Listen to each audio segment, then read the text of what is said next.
Good afternoon again, guys. In this video, we're going to go over how to know what you need to do in any given week and how to do it. So basically, in any given week, you're going to see something like this.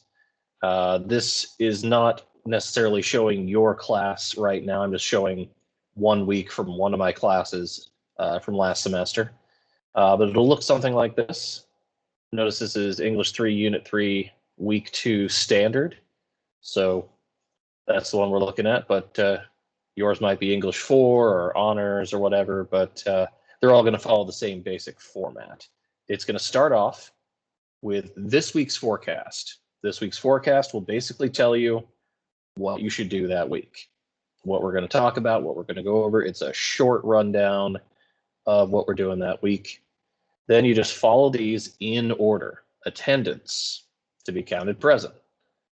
Lecture, those are slides usually about grammar, vocabulary, literature, writing. Most of the information is going to be in there in the lecture slides. Don't skip those. There is occasionally a reading that goes with the lecture, or a reading that goes with that day. We might be reading chapters in a book. We might be reading short stories or poems.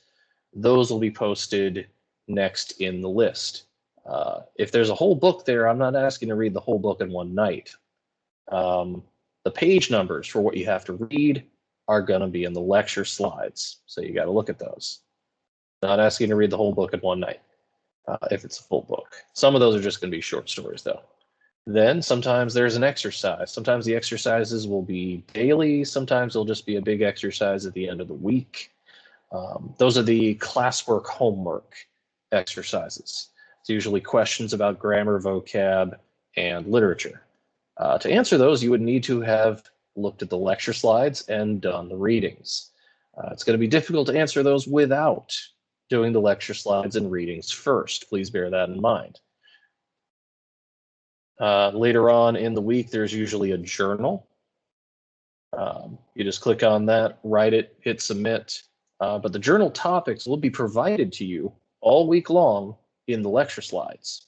So if you don't just want to do it all in one day, if you want to look at the topic, mull it over a bit, think about it, take some time deciding what you want to write about, you can look at the topics at the very beginning of the week and then write it later that week.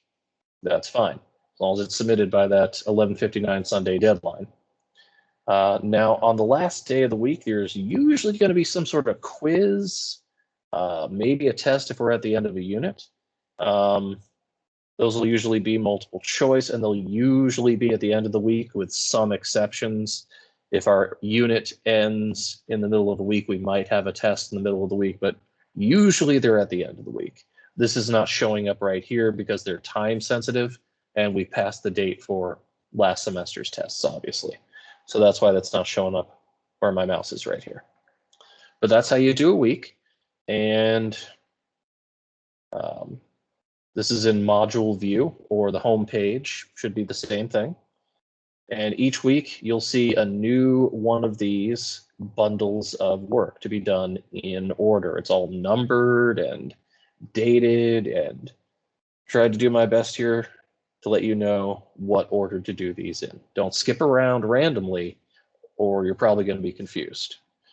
But feel free to email me if you have questions, but please look at this stuff first. It might answer your question for you.